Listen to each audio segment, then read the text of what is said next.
Live everywhere. Daily Co's Radio on netrootsradio.com presents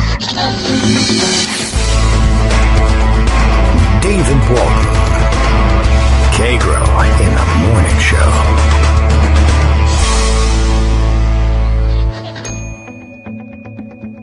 Now, here's David Waldman. Hey, good morning, everybody. How you doing? It is Thursday, April 23rd, 2020. Time for yet another show, and still have the same president as we had for the rest of it, so it doesn't look like anything is on the mend or likely to be.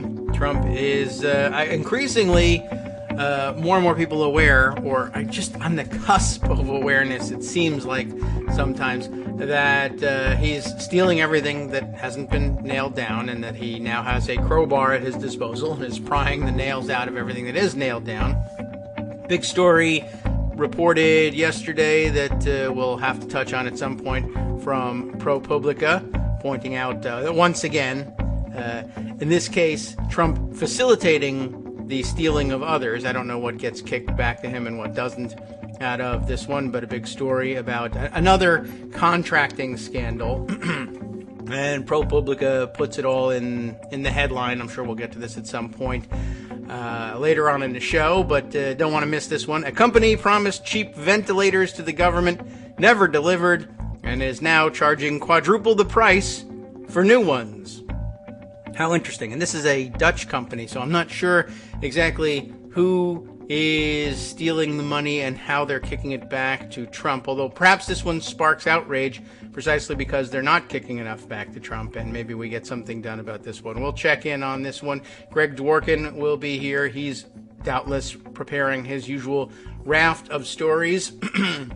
And also much reporting now on something that I cannot be 100% certain we mentioned on the air outside of a break. And I really meant to.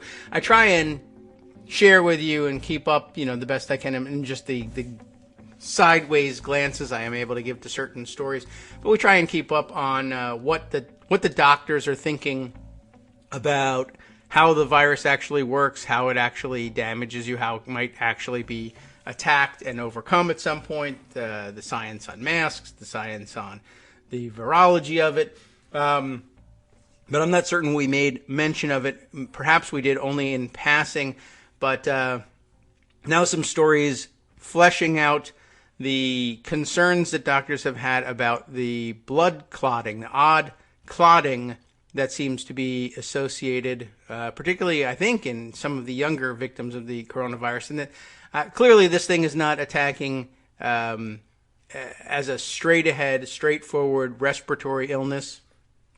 But, we actually have an expert who might actually know something about that, so we can save that for him. But I wanted to put that one out there on the record, and hopefully that means we'll get to that story and share some of those things. That one, of course, well, we really do have to talk to a doctor about that one, and it's a little less practical in terms of sharing with you, if only because, well, you can wash your hands and you can get a hold of some masks, but I don't know what I'm expecting you to do with the information that there might be some excessive blood clotting going on parallel with having your system attacked by this coronavirus. But, well, it's out there and people are talking about it.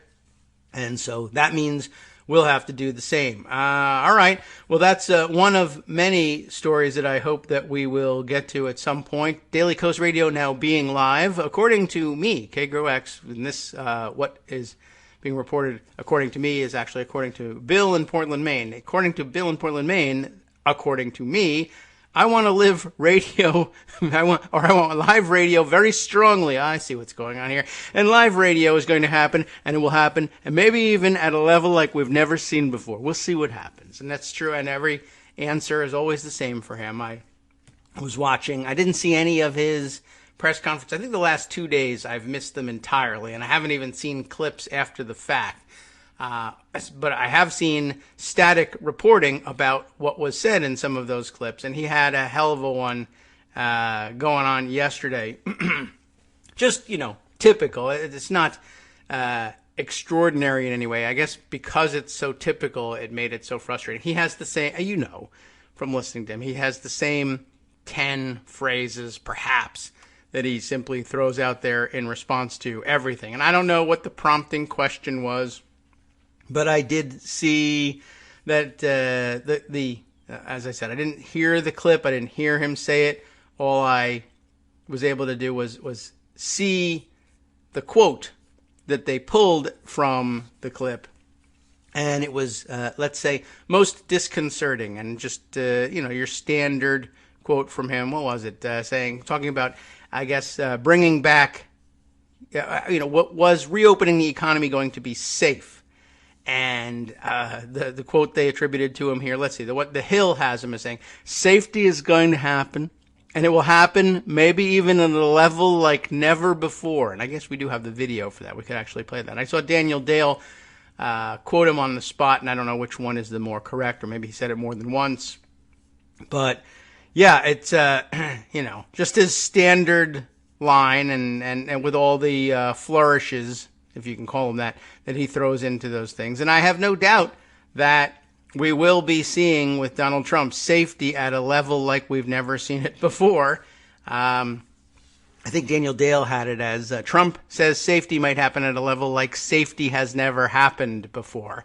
And it really does feel like safety has never happened before. Maybe that's what he meant. But he took his time in the press conference yesterday, apparently, to run over Brian Kemp, governor of Georgia, about 16 times, switching buses about 3 or 4 times, run him over forward and backward. One of the more extraordinary developments from this. Oh, I think we've actually lost Greg's connection here, but I see his notes coming through. We'll connect again in just a moment if we're not there.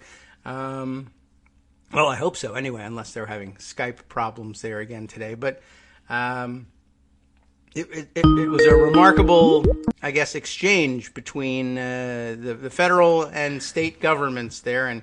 And Governor of Georgia, Brian Kemp, as you know, has been, well, I guess threatening. I don't know whether he thinks it's threatening, but saying that he would reopen Georgia's economy partially, starting with bowling alleys and tattoo parlors. I'm sorry, body art studios, and massage therapy.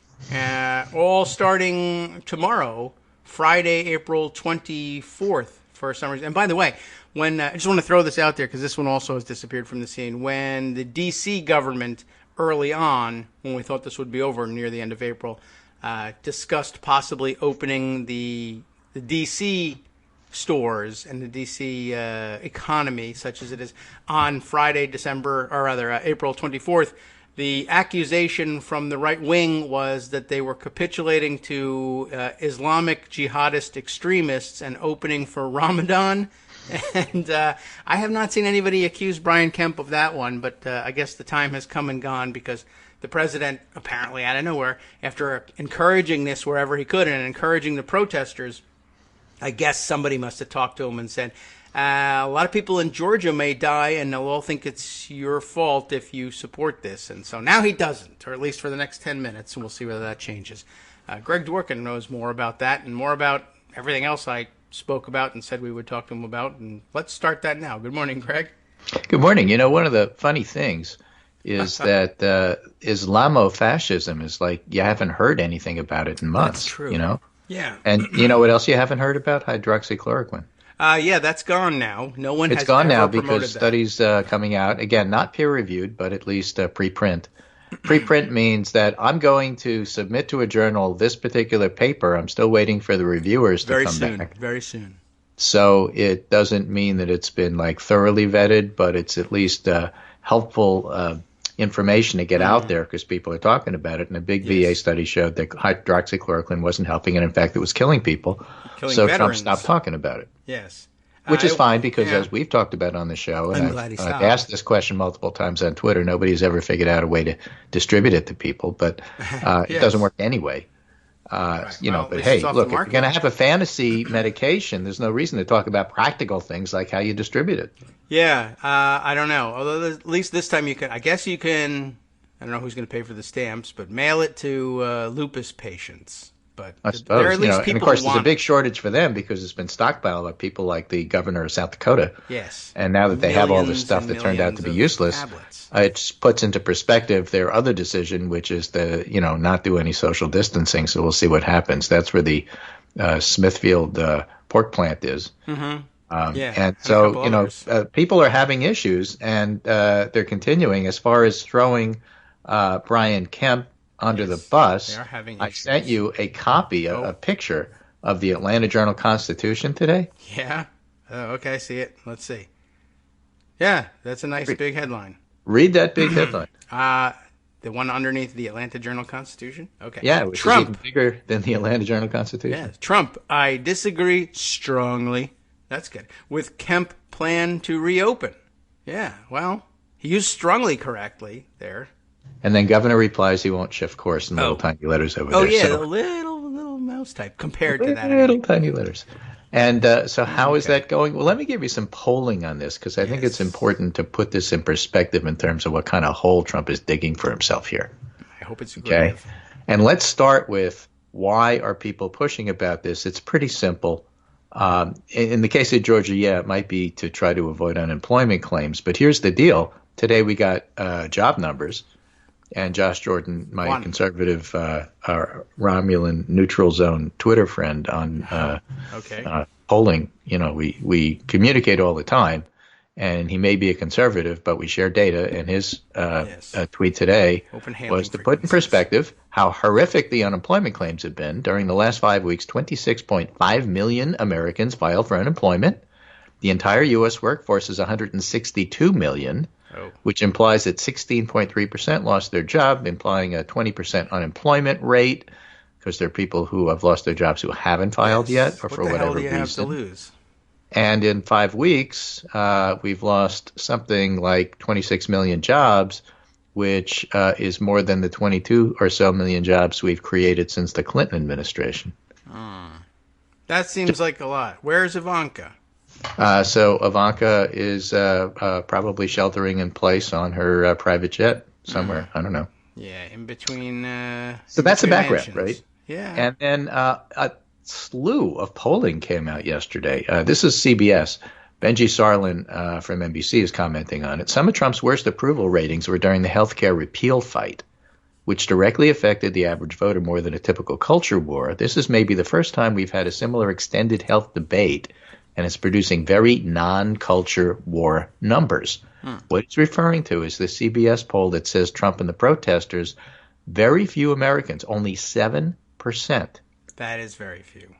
Feel President Trump should encourage the protests. Only 13% of Republicans think he should encourage the protests. Only a quarter of people who support the protesters think the president should encourage the protests. Only 11 protesters think that. Right. Wow. And actually, 7 of them don't think. Yeah, so that's the entire that's true too. group that came.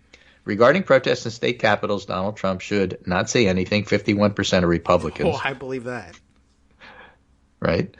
Discourage them, 77% of Democrats and 54% of independents.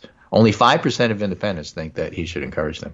Well, okay. I mean, right? I think that too. The protests are bogus, and they're not working with the public is my point. What concerns you more about stay-at-home restrictions? Opening too fast, outbreak getting worse, 63% in the CBS poll. Opening too slowly, economy getting worse, 37%. Can't finish my tattoo. If stay-at-home orders were lifted, would you return to public places? Right. No, unless the outbreak were over 48. Maybe, depends, 39. Definitely 13. So Brian Kemp is playing to the 13 is my point. Yeah. Okay, if stay-at-home restrictions were lifted, would you be comfortable going to a bar or restaurant? Yes, 29, no, 71. Get on an airplane? Yes, 15, no, 85. What about a large event? 13% say yes. 87% say no, which is interesting because Trump just announced this morning he wants to do a big July 4th extravaganda military rally. Oh, yeah, right. Always wants that. Style, which, again, like his rallies in general, stupid. Yes. And not going to be what they used to be no matter how hard he tries. We'll get to that because he's really doing abysmally. Yeah. Okay? He's gonna kill Most Americans think stay-at-home orders around the country are working. A view that cuts across party lines. 3 and 4 say the measures so far are effective. including large percentages of Democrats, Republicans, and independents. 77% of Republicans say that. Yes. 100% of dead people say it. Yeah, well, 100% of dead people would say it if they could. Yeah. For opening up the country, widespread testing is necessary. Democrats 79, Republicans 36, independents 54. That's the only question, really, where there's a partisan breakdown, and that's because they're following Trump's lead because they don't know. More than two-thirds of Americans think their state and local officials are doing a good job. Fewer than half think the same of Trump, 69% for locals, 48% for Trump. That 69% is the rally effect that Trump does not have Okay. yet. Okay. And let's see what else. In this particular poll, people are pissed that federal funds are going to large businesses and not small businesses. Right. What concerns you most about stay-at-home restrictions? Opening too fast, outbreak getting worse, 63. Opening too slowly, economy getting worse, 37. That's CBS, and there's more polling than that. Navigator's out this morning. Day 23 of Navigator survey tracking, most Americans oppose declaring the country open soon. 67% opposed, 27% support. Again, think of Brian Kemp. And not only is he doing the wrong thing in Georgia, the public doesn't support it, and Donald Trump is throwing him under the bus. Yeah, I mean that's a triple play that you really couldn't plan for. If and when we do open, the public overwhelmingly 91% supports a cautious reopening where a handful of businesses reopen, most things stay closed. I don't know if they consider bowling alleys to be essential. I do, because that's just your opinion, man. Yeah, I don't know. I'd love to know what motivated. Well, I don't know. I'm sure I would find out, and I would be sad. I know what motivated him. He doesn't want to pay unemployment. I guess, but bowling alleys. How many people are we taking off the rolls by opening the bowling alleys? Well, he's a Republican, so you got to look into which brother-in-law owns a bowling alley. Yeah, I think that's ultimately what it's got to be. But boy, I don't know. The shoe rental person. So Nick Gorovich from Navigator Survey, who's doing this tracker, says the problem with a grand reopening without a plan is that most people won't comply. We asked what people would do if the country was declared open. The answer is 76% would still spend almost all my time in my home. Are you listening, Brian Kemp? You can't just say, come to the bowling alley. It doesn't work that way. People say in this poll, testing, monitoring, masks needed, not Trump declarations. Okay. If the CDC says it's okay, and they're monitoring people, 73% would be comfortable with that. If Trump says it's safe to relax social distancing, only 37% feel it's comfortable with that. If Fauci says it, it's 75%. Okay. Well, then, yeah. Well, you know who to listen to anyway. Exactly. Given the president, not the weasel formerly known as Deborah Birx, it's Anthony Fauci. Given the president's disregard for solving the health crisis, it's no surprise the president's rating continues to decline. Trump's health care approval severely underwater. Over the last month, we've seen that rating go from -2 to -16. On the economy, he's gone from +10 to +3. His job as president, -2 to -13. And the public supports the governors over the protesters. And chants of fire Fauci do not resonate with the public. That's the rest in this particular poll. Then there's AP Nork, which was out late last night. Few Americans support easing virus protections, more of the same. But let me give you the overall picture in terms of how it's playing, okay? Because you have all this stuff with people being unhappy with how is Trump doing with the pandemic. Well, sure. How is he doing overall? And my other conservative Twitter friend on Romulus Neutral Zone, Brandon, writes this, all in all, this has been a rough day for real Donald Trump. Michigan. Yeah. Fox News, Biden +8. Ipsos, Biden +8.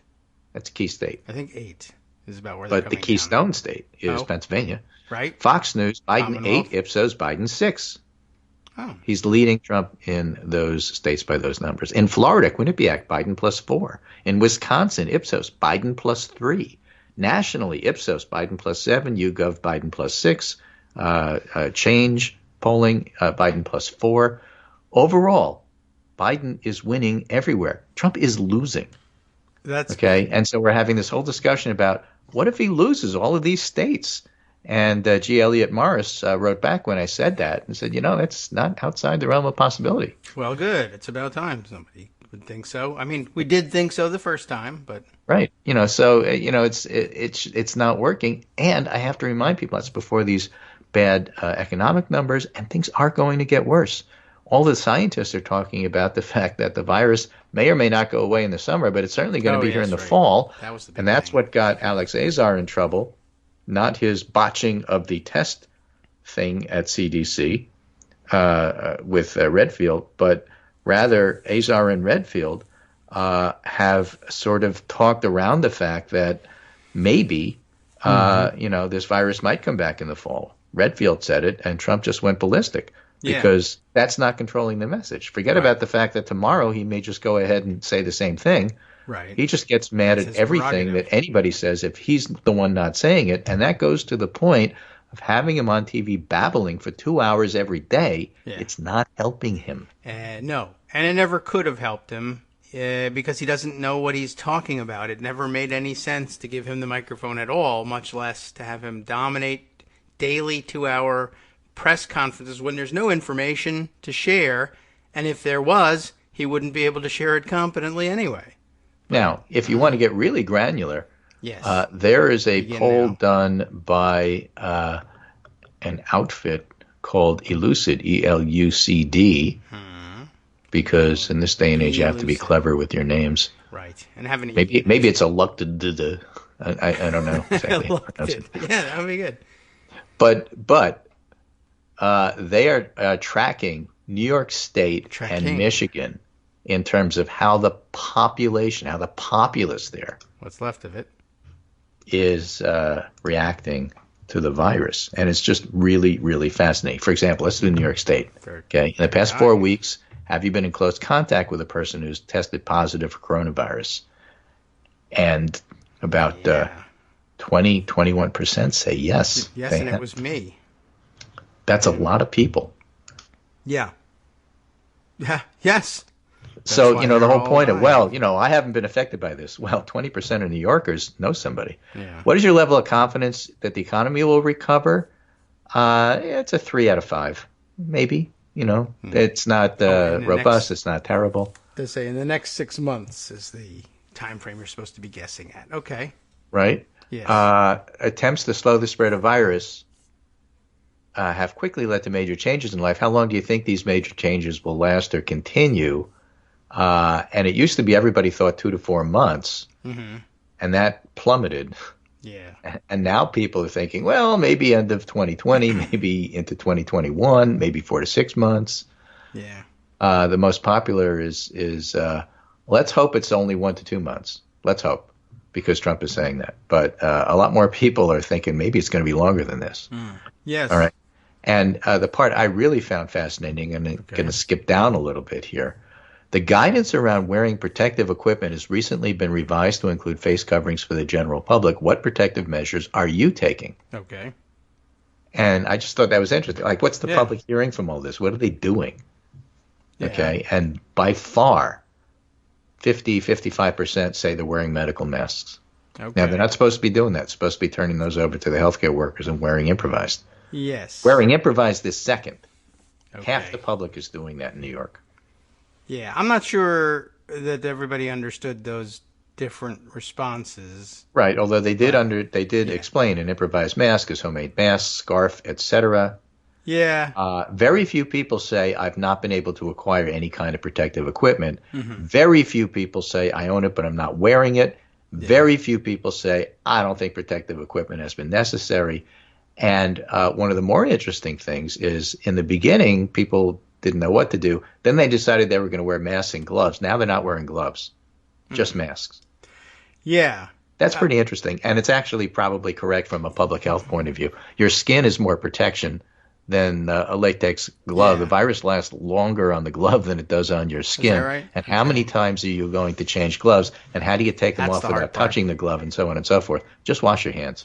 Yeah. I found my interest in the gloves waning myself as I Just realized. like this poll. I mean, you're a perfect example. I'm perfect. I knew it. I knew it. It's very difficult to, and you burn through gloves pretty quickly. And now I'm Yes. starting to think, well, there are places where you need them, and I'm just going to Maybe. save them for, rummaging around in shops. Maybe. Yeah, I mean, is a if good you're idea. volunteering at an old age home, sure, Yeah. maybe you need them, but otherwise, maybe not. Yeah. I mean, but the masks, everybody, you can That's right. You can try to distinguish between whether you mean a surgical mask or an improvised mask, or if you know the difference. But the fact of the matter is, more than half the population in New York is, in fact, wearing masks. Yeah. All right. Well, I think that's probably about right. And, yeah, it's good news. And I think people probably could hear that. Maybe they need to start writing a little bit about the gloves and say, don't panic if you're running out of gloves. Now, overall, how much longer are you willing and able to practice social physical distancing? Mm-hmm. And more than 60% say as long as is required. You have choices of less than a month, 1 to 2 months, 2 to 4 months, more than 4 months. Most people say, however. And then if you break it down, 18 to 34-year-olds, 35 to 54, plus 55, Asian Americans, Hispanic, Latino, female, male, doesn't matter. Everybody says the same thing, as long as it takes. Okay. And that being the case, that's the background behind somebody like Brian Kemp saying, let's open tomorrow, and everybody else saying, I don't think so. Right. You go. I think that's... I'll stay home.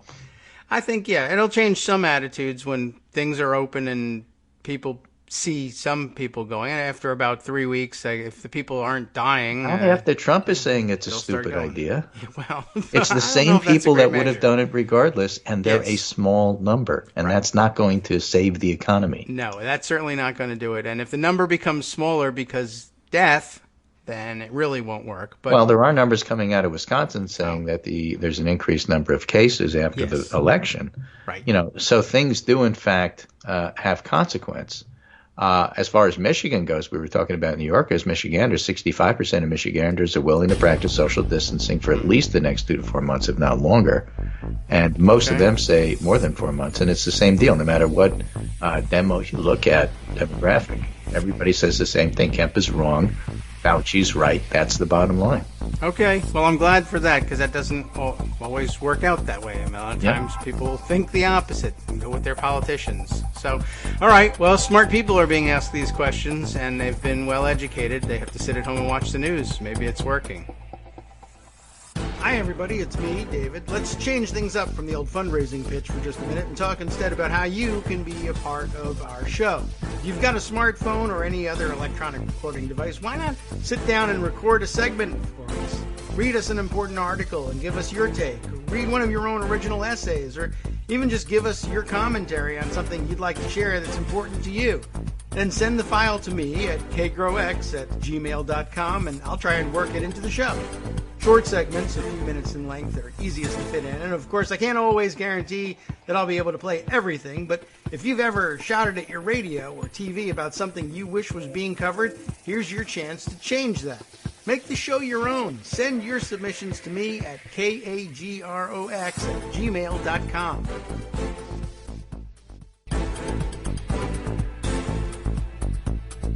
Welcome back now to the Kagro in the Morning Show here on Netroots Radio. Pardon me, there it comes. I knew the frog would come around eventually. Greg Dworkin is still here with us, so give me some respite from battling this thing. Okay, let's see, where were we? We were just... You had mentioned at the top of the show something about the clotting, and let me give you a real quickie thread on Twitter from David Lilienfeld, who's an epidemiologist from San Francisco. Says, as an epidemiologist, I'm amazed that the only thing that's discussed about COVID-19 and the lockdown is mortality. It's not just mortality. A 25% pulmonary function deficit that takes 15 to 20 years to heal, some sort of coagulopathy present in a third of patients, long-term implications unclear. Neurologic deficits, do you really think that only smell and taste are affected? Somebody clued me early on that China was porting strokes and other things going on, and therefore neurologists really ought to be aware of this illness, not just pulmonologists. Joint inflammation is now being investigated, liver damage. All of these aren't exactly appealing. Everybody talks about death, but I think we physicians blew that one because there's more going on than just death. It's a preoccupation. I think that's just a human thing. Yeah. It is. It is. I mean, I could tell you a story. I remember when one of the treatments for newborns came out 25 years ago. Was adding surfactant because when they were born prematurely, they couldn't manufacture it. So we would actually shove it down their lungs and give it to them artificially until they were old enough to make their own. And I remember being at a joint conference with the obstetricians, me being the pediatric pulmonologist and the neonatologist who would take care of the babies after they were born. And they were talking about this great new thing, surfactant. It was wonderful. It was a miracle drug. It was going to do everything. It was, hydroxychloroquine. Everybody should use it. Uh-huh. And that, you really need to be cautious about this because we don't know the long-term effects and we don't know what kind of lung disease they'll have afterwards. It's not like it makes, the lung disease that newborns get go away. And all the obstetricians said, "What are you talking about? They survive." I mean, that's the thing. Who cares? After that, it's your problem. Yeah, that's true. Right, yeah. I'm done with it. Done, Obstetrics is finished here. This is you. Obstetrics is finished. It's a pediatric problem. I'm not interested. Out of here. Okay. Yeah, well, you can't really practice I mean, medicine that actually way. happened. So there are people that'll look at just the short term, and there's people who are going to look at the long term. Yeah, that's kind of the way things Which is were. really short-sighted because the obstetricians are on the hook until the kid is 18 as far as getting sued, So I reminded them of that, and they were not happy with me. That's probably the last time I got invited to one of those joint conferences. But, those things happen, and you get all sorts of other things with COVID-19, with this coronavirus, than just death. And so it is worth thinking about. So David Lilienfeld goes on to say, we know the kids are infected. It seems benign. Do they have any alterations in neurobehavioral development, growth, or lung function, I would add? He didn't add that. The comparison is often made to the flu. The flu is not neurotoxic, and it isn't hepatotoxic either, that being your liver. And while there are some pulmonary consequences, they're pretty rare, but I've seen them. I have a patient who was damaged by flu at age 2, who at age 18 is a lung transplant candidate. So you can get injured by these viruses, and they can last for years and years. It's just that with this particular virus, it seems to be a lot more common. So talking about mortality with coronavirus is like talking about the failure of Fannie Mae or AIG in 2008. I mean, these are significant stories, but hardly the entire story. There's a whole bunch of other stuff going on, too. Yeah, well, and some of it is in the news today. I had seen inklings of it on Twitter maybe a week or two ago, where people hadn't written up any papers yet, and I guess now it's coming out in digestible form for the rest of us. Newspaper articles pointing up the clotting problems, and they're haven't really. Well, adults learn by repetition, and so whether it's Trump's polling numbers, or whether it's how well the governors are doing. Mark Murray's tweeting just now, a year ago, Democratic governors couldn't catch a break in the presidential race and raising dollars or qualifying for debates. Now, many governors of both parties have seen their political stocks soar as they provide a contrast in leadership with Trump. The argument for years and years, as you know, is always that you're not going to be president from the House. You're going to be president from being governor because you show executive leadership. And that may or may not be true. But what is true is that governors make pretty common and not unusual cabinet secretaries. Yes. Because if you're running a governorship style size organization, you're better equipped to run something as enormous as HHS, for example. That's the thinking. Yeah. So with their different divisions and, how you reconcile the budget and what happens when this division is fighting with that division, governors have a lot of experience with that. And so for a long time with these complicated federal agencies, we've seen governors slip into those roles. We have seen that at DHS. We've seen it at HHS. The governors, have something to say, and they come on the scene and everybody's, well, what can you tell me in 5 minutes that's interesting? And the senators are at a severe disadvantage because they're used to talking for hours to get their point across. And the governors are used to talking in 15-minute sound bites, and everybody wants a 10-second one. Yeah. And so nobody wants to hear from them anymore. The House is good at that. They do their thing in 1 minute. Right. And so all of a sudden you got House people thinking that they could be president, and, of course, that didn't work out. And the governor's stock is rising, even as Trump's is falling. So I think it's pretty interesting. And by the way, overall, I should throw in Kyle Kondik had a nice article today in Larry Sabato's Crystal Ball. The Democrats' House polling lead, remarkably steady. It's at about 7.5 to 8, and shows historical precedents where when it's that high, when it's over 4, whoever is leading, not just Democrats, tend to do fairly well in the House. And I say that because a lot of times people overreact to 2016 and say, well, national polling doesn't mean anything. Well, that's not true. Look at the generic ballot and look how much it means. It means everything. Once you get above a certain threshold, the things that make up the individual parts of the generic ballot are going to turn out to be relevant, even though it's not going to tell you what's going to happen in an individual district. The same is true with national polling. When you get above a 6, 7, 8 point lead, you're going to win, and you don't need to know the individual states to know that. Otherwise, you wouldn't get up to 6, 7, 8 points. So the question isn't whether or not Biden's lead is real. The question is whether he can sustain it. That's a different story for another day. Although just as Trump is no longer talking about hydroxychloroquine, I'm very pleasantly able to report to you I see a whole lot less, whole bunch fewer, I should say, stories about Joe Biden being senile. Yeah, that seems to. I guess they realized that wasn't really catching Well, on I guess it's for not a really number of true, reasons. so I guess there's no point in talking about it. Well, that couldn't really be it. But it's not working. It might be. I don't know. Well, if they same thing, right? Cared about whether it was true or Same not. true, not true, same not working, great taste, less calories, whatever, same thing. Okay. So all of that's going on.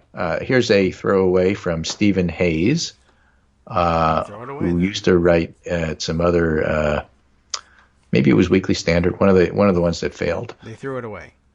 Yeah. Now at the Dispatch, Fox News contributor, and he writes, the Dispatch reached out to nearly 20 small businesses in Georgia touched by the governor's new plan. Not one told us they were reopening this week. Any of them bowling alleys? I don't know. See, But the matters. picture that goes with the article is a movie theater. Oh. Yeah, that's not gonna. Yeah, I don't know. Are there any movies out even? I don't know. I got no idea. They Okay. stopped advertising them in these Mitch trying McConnell times. seems determined to throw us into a second Great Depression, all because he doesn't want to help state governments be able to pay their cops and firefighters in the middle of a global pandemic. Yes. And Jonathan Bernstein, the political scientist, retweets this from Matt O'Brien, Obsolete Dogma, and says, going to keep banging on how it's not just McConnell. There's apparently nobody in the White House who's aware of how bad this is for Trump. All right. Right? I mean, basically, if you want to think of it in New York terms, as I do, because that's where I grew up, Trump hasn't just lost Manhattan, Queens, and the Bronx, and Brooklyn. Mitch McConnell is working on losing Staten Island. Yeah, and Staten Island is responding. I don't know if that guy whose videos went viral is from Staten Island, but he might as well be. Everybody's been watching this guy who, I don't know, he's got maybe it looks like he might be a cop or something, or he got a jacket from a cop, but he's actually a comedian. But making videotapes as people are doing these days in their cars. There's wild, outrageous rant, I think pretty much expressing what everybody was feeling, but going crazy on the government. And in a voice and an accent that you might imagine might have made him susceptible to being a Trump supporter at some time earlier. Well, Mike Francesa is doing the same thing. Yeah, right. Yeah. Very similar. Very From the similar. bleacher seats. Yeah. But he's like a better-known professional commentator. This guy, not yet well-known, but he is a comedian, so he's a bit of a stand-up performer. But hearing in those outer borough accents, what the fuck are you doing, son of a bitch? Yeah, it's really interesting to hear. Yeah, or as the more erudite David Rothkopf puts it, to those of you who served or serve in the Trump administration who are aware of facts that could have brought down this president or limited the damage he has done, you own a piece of this catastrophe. Your duty was to us and the Constitution, not your job, not the president. Yeah, Deborah or your Birx needs to resign, and she needs to tell us why. Now, Trump's already forced out a guy who was over at BARDA, which is the organization responsible for quickly pulling together emergency things like vaccines and medication, fast tracking. Specific kinds that's of the things. that's the organization that's designed to help us in catastrophic situations like this. And the lead guy there was forced out by the president because he refused to go along with the hydroxychloroquine scam. Oh, yeah. It said basically it's unproven, and I'm not endorsing this, and I think we need to put the money on vaccines, not this drug. And so they forced him out. And that, to me, as Joe Biden would say, is a BFD. Yeah. Well, it did get an awful lot of attention yesterday, and not surprising, really, to anybody when they read it. This is exactly what I thought was going to happen, and so it was happening. That's, good guess, I guess. Yeah, it's been really, really rather remarkable. People who've been forced out this way, people who've been silenced, people who've been sidelined, people who have voluntarily sidelined themselves and refused to correct the president. There was a little bit of correction going on yesterday, a little bit of a break in the dam as Trump tried to fudge his way through to the virus is going to go away again. That it's not going to be around, or some He's people flailing. say it won't be there. He's in the failing. fall. It's not working. And the We're looking doctor's at the right polls. there. And so, I've had it with people saying, well, yeah, but look at 2016. The guy is not Teflon Don. I'm sorry. Yeah, not true. It's hurting him. Not working, and it's not working in real time, and people are able to see it and observe and remember his comments, and within days, if not right away, they're And we have another one. proven This wrong. is from the Wall Street Journal. In late February, Trump called HHS Secretary Azar and threatened to oust Nancy Messonnier, the CDC's chief of respiratory diseases, after she said the agency was preparing for a potential pandemic and community spread of the virus was likely. She said that in February. Yes. So the idea, remember, February is the month Trump did nothing. Right. And here was a part of his own government actually trying to do something despite. And we all of haven't this. seen or heard from her since. So she's being held hostage in some closet somewhere. And she's one of the better people who really knows what's going on. So you have She did disappear emerging early. information that Trump was actively suppressing people who were trying to tell the White House that something was going on. And, this is not going to play well with the public who's really upset about what's going on. They are paying attention, folks. That's And good. no, it's not partisan. There's no. no negative partisanship here. Everybody wants to stay home. Nobody wants to go to the bowling alley, Governor Kemp. And people are now learning that Trump was actively suppressing people who were trying to tell you that you might die if you don't listen to the public health people. And Trump was trying to get them not to because he didn't want the economy to be hurt because it didn't because that would affect his reelection. Yeah, he's very That's the open bottom about it. line, and everybody knows it now. He's said as much, which is incredible to me. This is the proof that they know in the White House that he shouldn't be allowed to babble at the Russia, microphone. are you listening? He says this stuff all the time. Yeah. But this is different because Russia didn't affect everybody, or people didn't feel like it affected them directly. This Maybe. affects them directly. He cannot get away with this. And people are used to it, and they now understand that when he's saying things like that, when he sounds like he's confessing to a crime, he is. When he sounds like Yeah. he's accusing someone else of a crime, he's also did it. confessing to a crime. Just to remind people, now there's another one of the hot topics that I think we were on pretty early on the show. But, of course, we're only ever on anything early because someone else has reported it. But, so credit where due there, and that's why we read out the names of the authors of the articles that we read. But now widespread agreement that, yes, Trump and his cronies have essentially been looting and pirating PPE all along and using it to dole out like for political favors. And we were, I think, one of the earlier outlets that were just clear on what we were reading. What in is the he doing? reports. Yeah, why is he doing this? Clearly, he's trying to help the red states. I mean, It's that's pretty now, obvious. Obvious to everybody, and so I'm glad everybody has caught up on it. But right away, that weird, ultra weird press conference in which he insisted that the reason for the shortage of PPE was that the doctors and nurses of New York City were stealing it and sneaking it out the back door. And we said that's usually him saying, I'm actually stealing it. And sure enough, within a couple of weeks, it's now, I think, a poll on that one, probably a majority opinion would agree. Yeah, it's Trump and cronies and the private businesses they've involved in all of this that are causing these problems. And no one has yet pinned it on him, but somebody did make a great suggestion. I'll have to dig it up and credit it. But somebody's got to put a tracking chip in one of these shipments of masks. And when it gets hijacked by people who claim to be federal authorities, to be able to follow it and actually find out where it goes and then where Chicago. it ends up. Yeah. To Al Capone's warehouse, Right, where seriously. Geraldo Rivera can discover it. Too many And it things turns falling out off the the back of warehouse trucks. is owned by Jared Kushner. Yeah. I mean, that would be a blockbuster story. I can't believe that hasn't been done yet. Well, I'll tell you what is happening today, just so that people are aware. Yes. Remember, the Senate passed the new version of the Payment Protection Plan, the PPP, that's supposed to go to small businesses. Only this time, maybe it'll actually go to small businesses. So Manu Raju writes, today in the House, the chamber, that's the House chamber, not the Chamber of Commerce, on a Yes, party-line vote, Yeah. will approve a new select panel Yes. with subpoena power and broad authority to probe the U.S. coronavirus response chaired by Jim Clyburn. Okay. Then But I know what's going to the happen. House will approve the bipartisan $484 billion relief package, including new PPP money.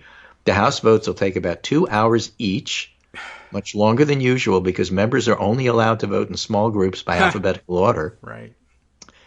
And there's expected to be 8 groups of members, if not more. And between the first and the second votes, the chamber has to be cleaned. Okay. Wow. Well, So that's yeah. they won't vote remotely, but this is how they're handling it. So Yeah. I thought you might find that interesting. That is interesting. Where is that? Oh, you'll have to send me that one if you haven't. I do. I have it right handy, and that's what I was reading from. But Excellent. yeah, so I would love to they're read that stealing myself. personal I don't protective believe you. equipment, and Clyburn's going to investigate it. That's good. I mean, it's better than doing nothing, sort of. Although you know how this goes. I subpoena you to tell me what happened to the PPE. Well, I'm not coming. Arr! Well, I'll subpoena the records. Yeah, you know, right. Oh, and you're not you know what? getting You're them. going to get the records. Arr! Well, maybe someone might leak them out the back door. That's always true, and they do find their way to the newspaper. You know, things take longer than we want, but that's yes. okay. You know, this is a different environment than it was during the impeachment thing. It It involves too many people at state level. No, that's There's true. state probes that could happen. be. I mean, it's just too much going on here. That's true. They did steal from a lot of states. That could be their undoing, in that you can't pardon those crimes if they're state crimes. Well, I don't know. We'll see what happens. We'll see what happens. Bill from Portland, Maine is asking right now what happens when Clyburn issues his subpoenas and they all get ignored. I'm telling you, it's going to happen at state level. It's going to be very public. This is something the public is really, really, really, really super interested in. And you can't bury this and pretend it didn't happen. Well, I hope they get to those tracking chips, because that would be fantastic for making the case. But yeah, that is true. Every state has reason to conduct their own investigations. They're literally stealing direct from the states. So, you know, maybe there really is something to it. And basically they're stealing from Massachusetts to give to North Dakota. And and Trump was very open about this. He was having people like Martha McSally and the North Carolina dude, Tom Tillis, make direct appeals as senators. Mm-hmm. And then he was saying, okay, I'm going to send a box and a half of masks because Tom Tillis asked for it. Not because the Democratic governor did. Right. But because my senator did. My senator in Arizona asked for this, so I'm going to send them some stuff they don't need. Yeah. It was very clear, very open. He doesn't understand that that's abnormal, illegal, and unjustifiable. So he says it. He thinks he's doing a great job. And there was some reporting yesterday on how Jared Kushner is doing the same, and that the key to getting Jared Kushner's Air Bridge project to send you PPE that you need is getting a hold of Jared Kushner's cell phone number and having somebody, and if you're a Democrat, have a Republican do it, call him and say, we need a favor. And he treats it that way, and he's happy to do it. And he's actually sent some PPE, probably actually sent it to some blue states and everything, but you gotta call them and stroke them and make them feel important, and that's how you get the stuff. Well, you know, it's fascinating to me that when you step back and look at the big picture here, what Trump and Kushner are trying to do is replace a merit-based civil service with a spoil system. 100 years of reform. Exactly, out the window. And whereas before the pandemic, it's, you're just being partisan. Now everybody cares. It's their state, their city, their hospital that's not getting the supplies. Yeah. And so this is going to have residents that, and this is one of the multiple reasons I keep telling people, well, you know, these things don't usually matter. It's like debates. This matters. That doesn't matter. This matters. That doesn't matter. You're thinking 2016.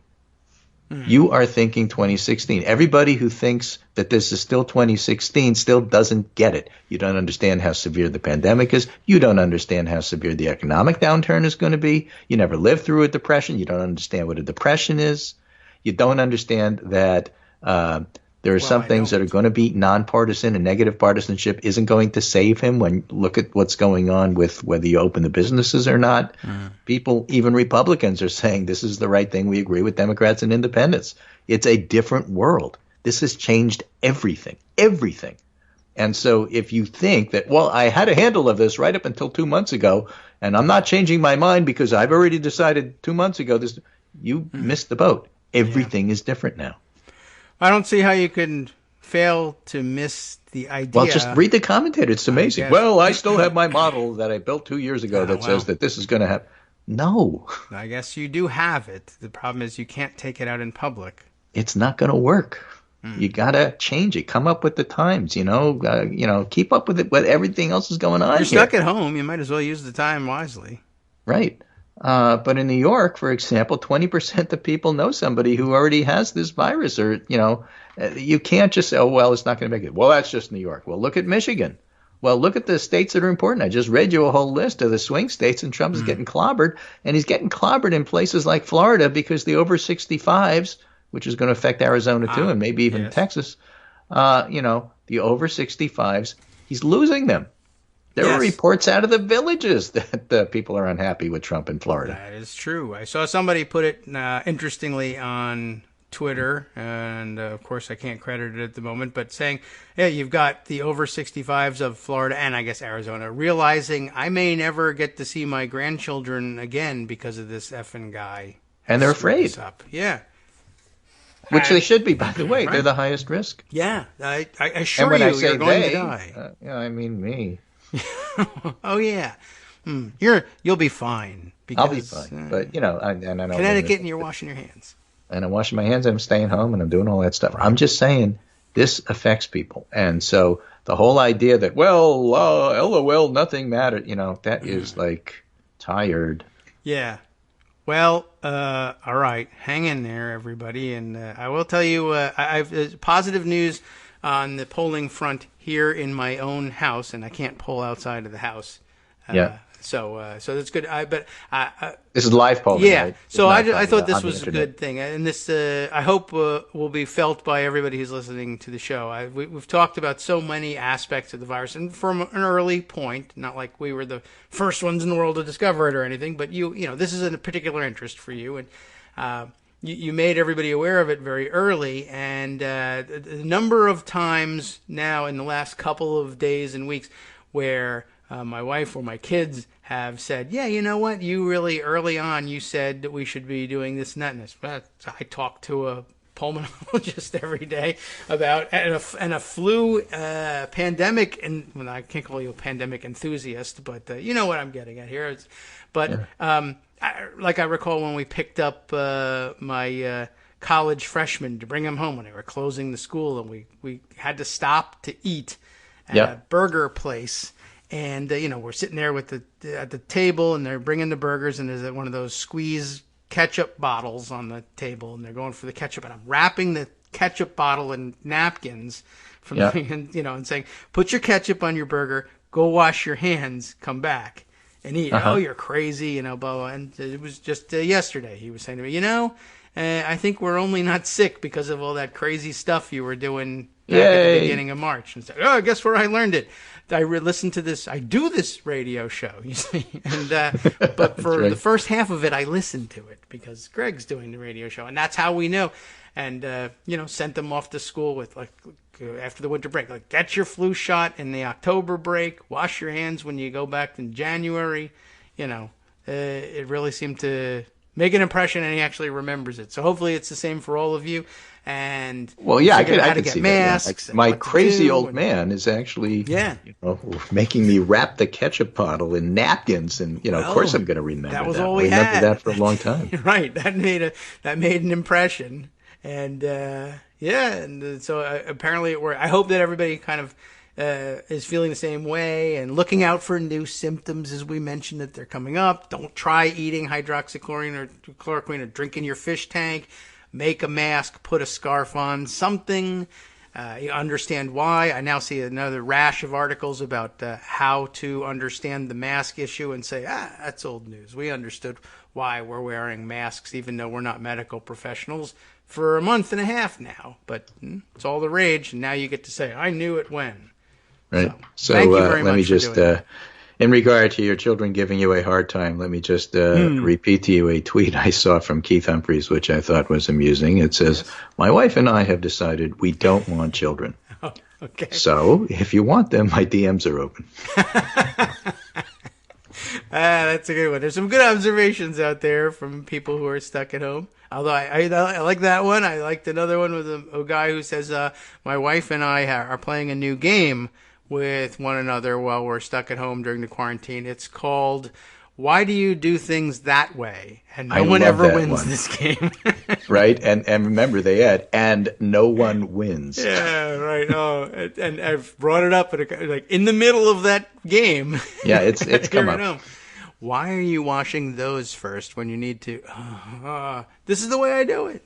Well, okay, we're discovering that it's tough out there, and it's even tougher inside. But do stay. Of course, me being like traditionally and forever absent-minded. No, okay, and I have been my entire life. It's more like, why are you looking for the milk in the cabinet over there? Okay. I know it's in the refrigerator. I always look here first. Yes. This is just just leave me alone. Okay, it's the way I do it. Just leave me. Well, okay. We're all discovering these things, and we're learning these things about ourselves. It's because I'm thinking about something else, and I get distracted. Yeah. And what was that? Oh yeah, it's the milk. Oh yeah, it's over there. Not my. Right? Yeah. Just leave me alone. My son, who's just 19, had his first "Why did I come into this room?" moment just the other day. He was so baffled by it. I'm like, that's life. Get used to it. Oh, it's only going to get worse before it gets better. Yeah, just get used to it. Okay, we can do that. And this is it for our week. We'll be back with you on Monday. Thanks for well, I just, the Hill, and the Hill's a rag. But it tweets out something 17 times, so you see it. Just in, Ocasio-Cortez says she will vote for Biden in November. Oh. And I'm thinking, good. Everybody else will, too. She's performed remarkably over the past couple of months, even before the coronavirus things, but she's improved with age, even though she's only 12 or whatever. Doing very well, and separating herself from the pack, if you ask me. All right, so wash your hands, don't touch your ketchup, and I'll see you on Monday. Very good. It's worked so far. Thanks, Greg. Keep your hands out of your ketchup. Take care.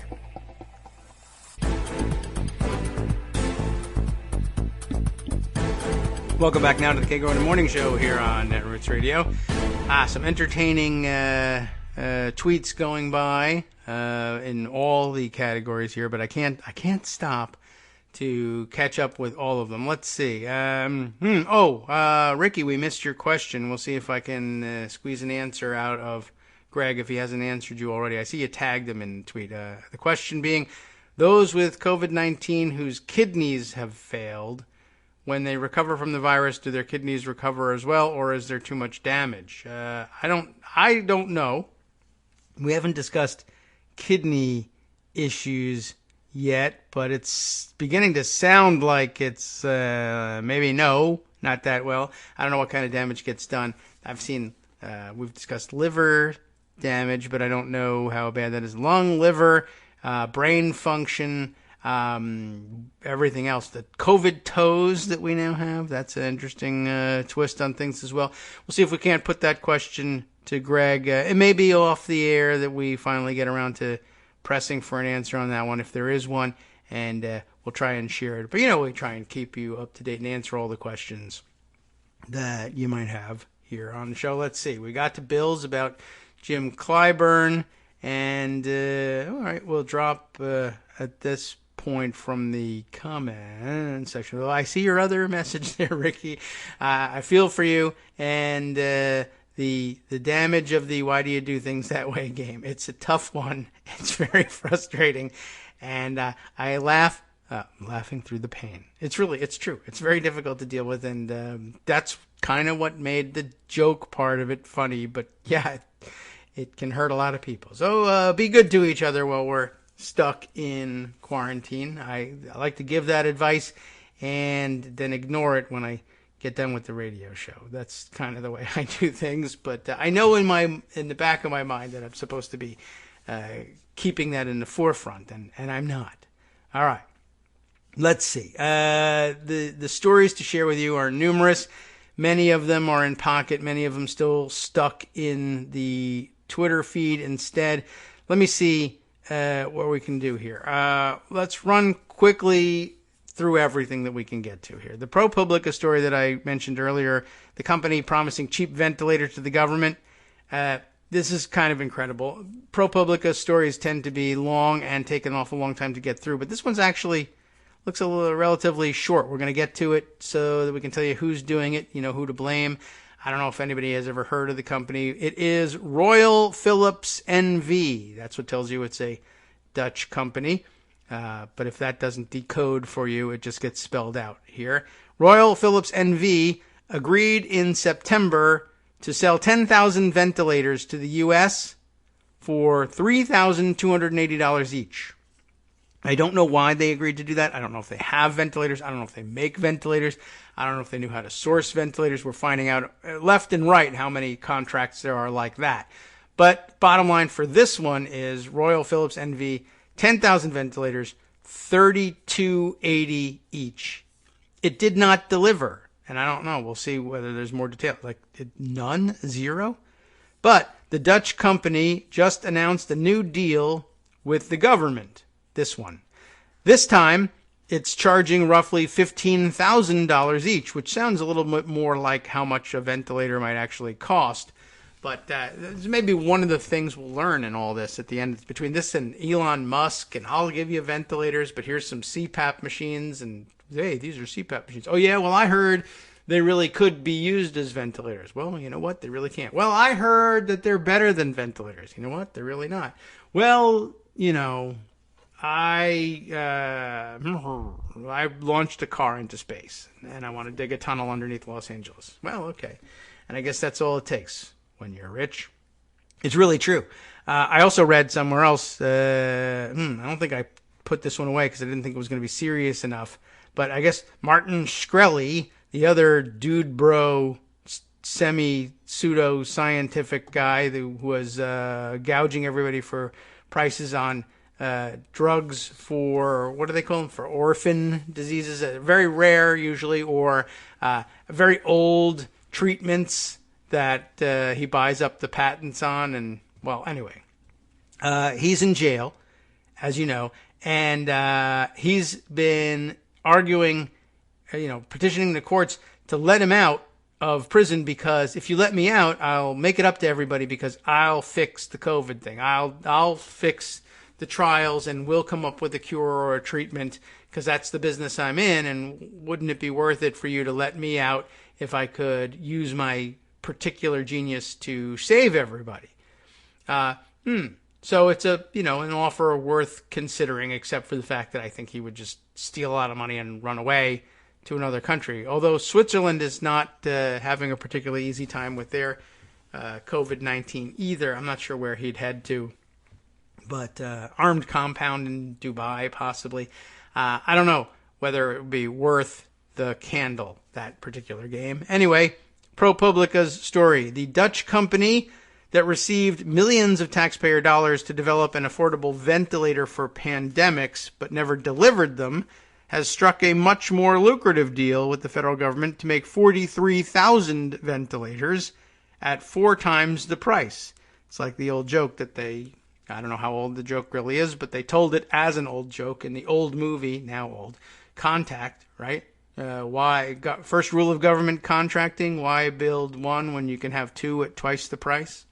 Right, well, this time 4 times the price. Was it worth millions?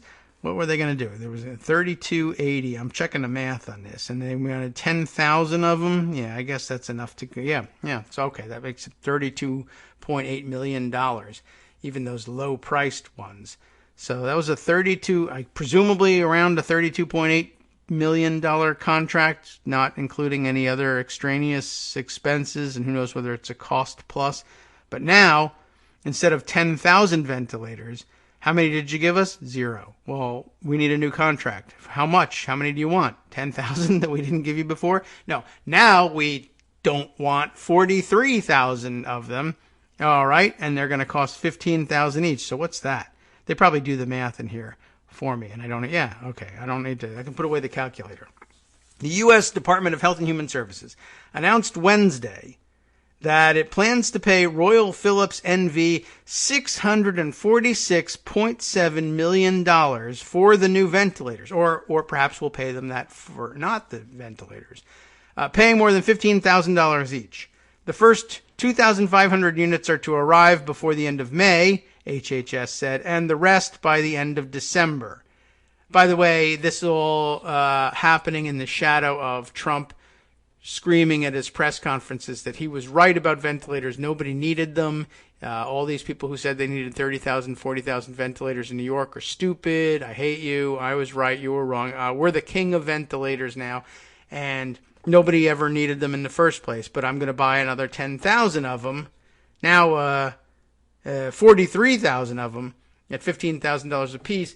I'm not sure this is like the atmosphere in which you should be doing that. However, I guess in the long run, maybe at this point it is wise to try and replenish our stock on ventilators, even if New York didn't end up needing all of the ones that they said they were going to need for various and sundry reasons, as Greg would say.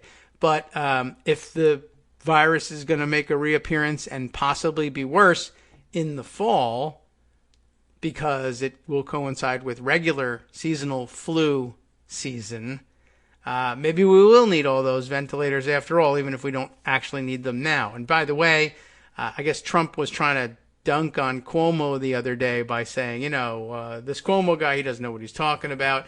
He's the one that said we need 30, maybe 40,000 ventilators here in New York. And me and Jared said, no, you don't. And lo and behold, they didn't. And now New York is shedding ventilators, sending them to other places where they may need them later, which of course is an indication that they expect a surge elsewhere, mostly in places where they were protesting that they needed to be released from the lockdown because the virus threat was over, by the way. But some interesting observations. They're just suppositions at this point, and I saw many people making this observation or this guess, including Chris Hayes, and I think there's something to it that, it turns out that New York didn't need the extraordinarily high number of ventilators that they said they might need, and that's true, but they might not have needed them.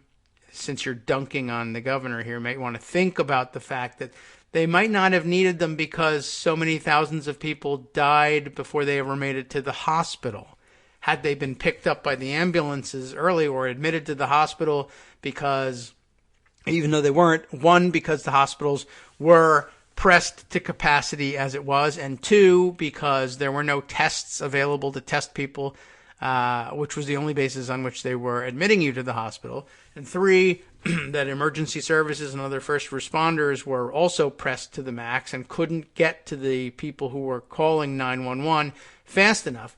Thousands and thousands of people died in their homes during this pandemic who would, under normal circumstances, have been picked up, taken to the hospital, and put on a ventilator. And the ventilators weren't needed. Not because they were overestimating it, not because Andrew Cuomo was a ventilator collector and wanted to have every single kind for his personal collection or sell them off the back of a truck at a markup, but because he thought that they might be necessary to save people's lives, asked for a considerable number, and from the beginning was planning on then passing them on to other states that might experience a surge later, or back to reestablishing a federal stockpile of them or whatever.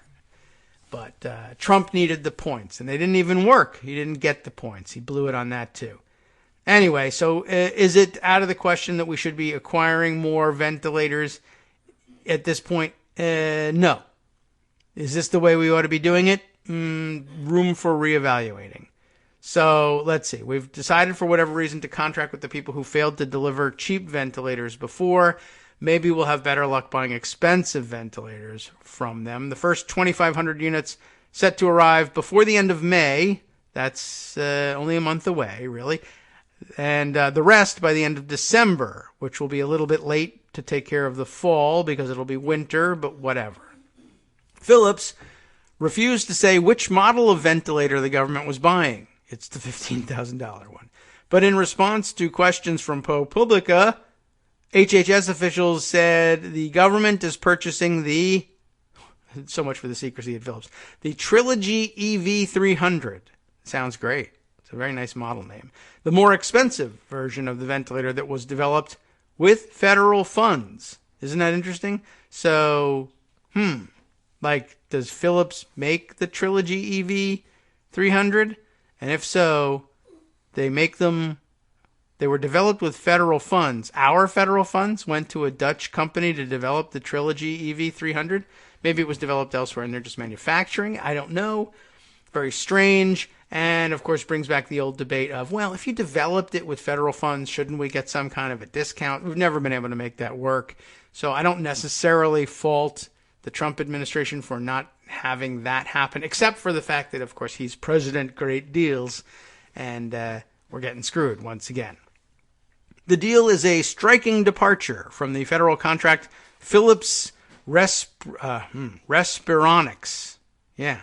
It makes sense, but it's a weird word to say. Philips Respironics division signed in September to produce 10,000 ventilators for the Strategic National Stockpile at a cost of $3,280 each, which would be a nice discount if they were producing, I don't know whether this is a different model, but if you were producing a model that was developed with federal funds and you retail them, whatever, for $15,000, but you would sell them to the federal government that underwrote the development of the thing for $3,280. That would make some kind of sense to me. Makes sense to a lot of people. The only problem is that they didn't deliver any of them. I'm really still, I have to find out whether it was really actual zero delivery and what the answer was. We don't have answers for any of these things. And they all, not all of them, but so many of these stories are presented as how XYZ happened. And again, that's my constant complaint. It's not the biggest issue in the world, but these are stories about the fact that these things happened, not how they happened. There's more to come. Anyway, this kind of profiteering, paying 4 times the negotiated price, is not only irresponsible to taxpayers, but is particularly offensive when so many people are out of work, said Dr. Nicole Lurie, who served as the HHS Assistant Secretary for Preparedness and Response during the Obama administration. What does she know? She was probably prepared and responded. And besides, most of these ventilators will come too late to make a difference in this pandemic. Not so sure about that. Will then, quote, replenish the stockpile at a ridiculously high price, which all comes out in the wash if we would replenish the Strategic Petroleum Reserve at negative oil prices. But probably not going to get around to that. What else, she asked, won't we be able to buy as a result? Yes, economists will point out there are opportunity costs to doing this. In an article March 30th, ProPublica detailed how the agency's Biomedical Advanced Research and Development Authority, we now find out what is BARDA. Remember, where the vaccine guy got pushed aside. Biomedical Advanced Research and Development Authority. Well, ProPublica told us back on March 30th that they had anticipated a decade ago that hospitals would run short of life-saving ventilators in the event of a pandemic. A decade ago. BARDA tried to find a company that could produce an inexpensive, durable ventilator that could be operated by people with minimal training during a crisis. That sounds like a good idea. I think it worked for defibrillators. Let's see if we can do it for ventilators.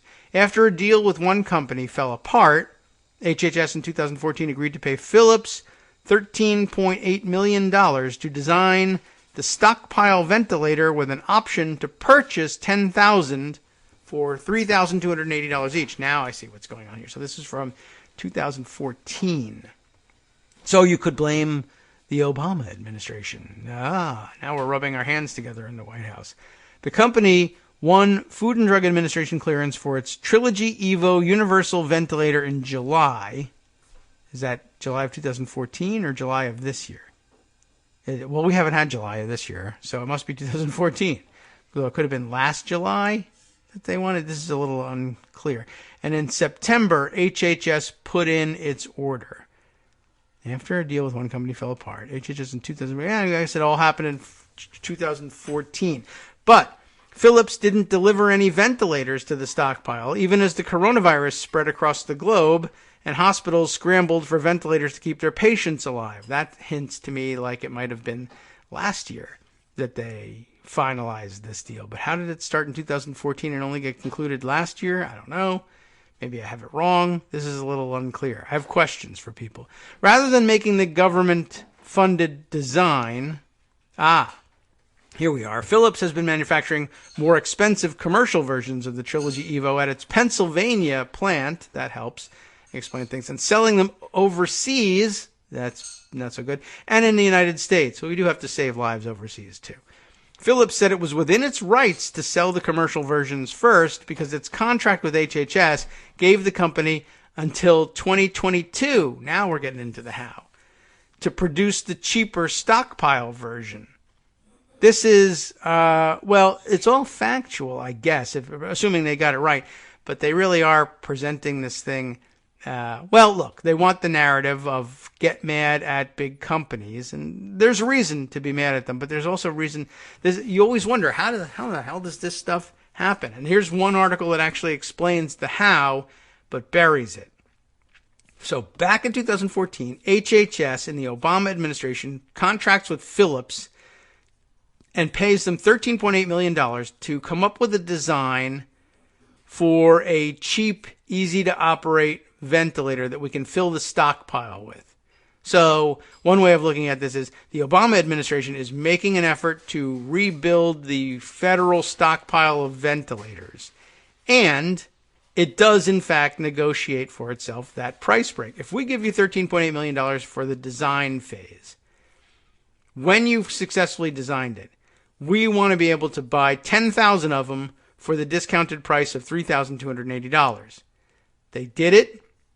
Then I guess, let's see, depending on when the FDA clears this design for the Trilogy Evo Universal in July 2014. I don't know. I guess probably not. Sounding more like it might have been July 2019. And then in September 2019, HHS said, let's replenish the stockpile, which would be credit for the Trump administration if I've got the year right. Good for you trying to actually stockpile ventilators in September 2019. Smart, doing what you're supposed to be doing. But Philips doesn't deliver any of them, even as coronavirus spread across the globe, and hospitals scrambled for ventilators, etc., etc. But the contract actually says, well, we have until 2022 to deliver them, which would have been a terrible contract to write in the middle of coronavirus, but it was actually contracted in 2014, somewhere between 2014 and September of last year. It was agreed, you've got until 2022 to send us 10,000 of these things for cheap. Although it is kind of dirty pool if you know that you're on the hook to the government for 10,000 of them cheap, and the government all of a sudden says, well, we weren't expecting this, but now, out of the blue, because no one could have predicted this, we need 10,000. We need our 10,000 and we need them fast because coronavirus. And the company says, I'm not done selling them for 15,000 just yet. But it is in the contract, so it's going to make for an interesting case if it goes to court. Over what, I don't know. Philips said it was within its rights to sell the commercial versions first because its contract with HHS gave the company until 2022 to produce the cheaper stockpile version. Philips had only made, that's true too. That's a different version of it. So, I mean, you could say, well, give us the expensive version for $38 or $32.80. I mean, you're going to lose money on each individual unit, but consider the circumstances and consider that Philips is a pretty big company and you've got lots of money. But they didn't do it. Anyway, Philips had only made the stockpile version in small batches and didn't want to ramp up production on a ventilator that it hadn't mass produced, which is, of course, a slower process than increasing production for other models. That makes some sense, too. Company spokesman Steve Colonel Klink, explained last month. He also said the government contract did not cover all of the costs for the ventilator's development. And that's probably true, but so what? The contract is a contract. You're supposed to deliver $3,280 units to us. And yeah, ultimately, you could have just said to Philips, look, or maybe we could have done the Defense Procurement Act, or what is it? I can't remember. It's what Trump called the P Act. Yeah, Defense Procurement, I think, DPA. What it should have been. It certainly could have said, look, I understand the economics for you, but we're in trouble here. I understand also why you wouldn't want to switch over to making the stockpile version of the ventilator, because you produce less ventilators and it takes you longer to do it and you make less money on it. But here's what I propose. What I propose is, ordinarily we would have waited, but now it's an emergency. And why don't you just, for the moment, give us 10,000 of the $15,000 versions for $3,280, and we'll see if we can't cut you a deal in a new tax bill in the future. Or possibly, screw you, give us the goddamn ventilators even if you lose money. What the hell do we care, quite honestly? But President Great Deals hasn't been able to make that happen either, and neither has Jared the Genius Kushner, by the way. He's too busy stealing everything else. Well, anyway, now the company won't have to try. The Philips contract announced Wednesday is for the commercial version, the Trilogy EV300, with the government paying $15,039 each. So they did push them to give us some of the new ones, the fancy ones that are coming off the assembly line now, but that's the price we got for them instead. President Great Deals got us a ventilator for $15,000. The HHS statement said the agency purchased what was immediately available under negotiated pricing with Philips. It is possible that they retail for $25,000, I guess. President Donald Trump directed HHS Secretary Alex Azar to invoke the Defense Production Act in brokering the deal. The statement said, okay, so, I mean, they're doing what they're supposed to be doing. How well did they do it? We don't know. The government still expects Philips to produce the 10,000 stockpile versions of the ventilator, but no completion date was given in the statement. Lurie was in charge of the HHS office that struck the 2014 deal with Philips. During her time, congressional Republicans elected on a Tea Party wave forced cuts in federal spending, here's the real story, that hampered efforts to bulk up the stockpile. The goal of the Philips deal, Lurie said, was to produce a low-cost, easy-to-use ventilator and use the stockpile's budget responsibly. But it was also an effort to show the industry that low-cost ventilators were feasible. I guess they're really not. This was a strategy to reduce healthcare costs, Lurie said. This feels like a conspiracy to keep them high. In a news release touting the deal on Wednesday, Philips said that it has been ramping up production and this year has delivered several thousand ventilators to U.S. hospitals, including one in hard-hit New York City. The company, which only makes ventilators in the U.S., said it wanted to continue selling ventilators to other countries in need. Klink declined to comment further. John Hick, an emergency medicine specialist in Minneapolis who has advised HHS on pandemic response, said it would have been better to have a simpler and cheaper ventilator on hand. Don't get me wrong, I'm happy they're getting ventilators, he said. If you could buy 4 times as many for the price, why wouldn't you do that? Hick hopes, that's funny, Hope Hicks hopes. No, it's not Hope Hicks, but it's Hick, John Hick, who hopes that the federal officials will learn a lesson from the Philips deal. We have lost a lot of time, he said. It's kind of like telling someone we're going to hurricane-proof your house after the hurricane has hit. Kind of. But I learned a lot of nuance from this one. I can see how this one came out the way it did. But I just want to say that I think President Great Deals should have been able to work something out differently in all of this. I mean, it just should have come out different if you were competent at making great deals. But again, I don't know what the retail price of this new unit is, and we never find out. Okay, coming up on another break here. So we'll see whether there's anything we can get through relatively quickly. What can we jam in here? I did see a tweet that interested me this morning about a new New York Times piece. We won't be able to get to the New York Times piece, but NYC Southpaw commenting on the New York Times piece, which is headlined, "Hidden Outbreaks Spread Through U.S. Cities Far Earlier Than Americans Knew," estimates say, and that certainly seems to be the emerging theme.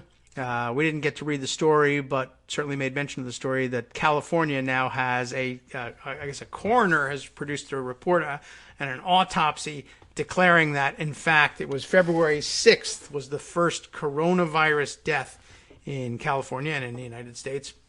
But we all are in agreement that there probably are hidden outbreaks everywhere, but NYC Southpaw making a good point here.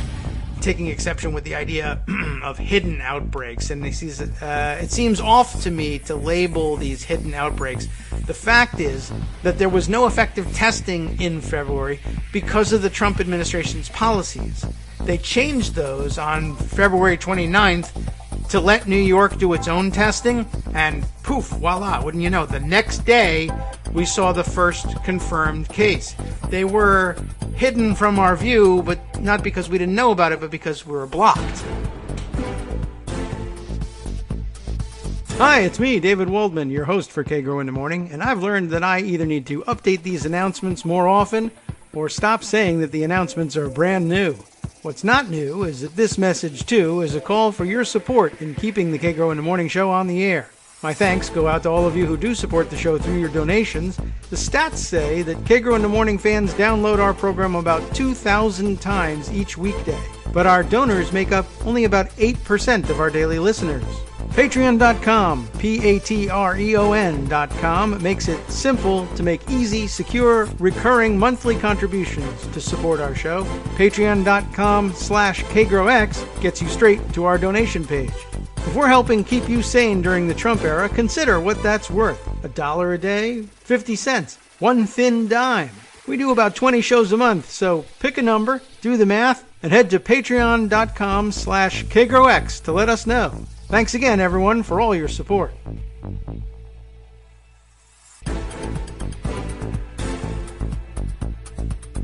Welcome back now to the Kagro in the Morning Show here on Netroots Radio. I feel like a doctor in a hospital overwhelmed with COVID-19 patients. There's so many stories that have to get discussed.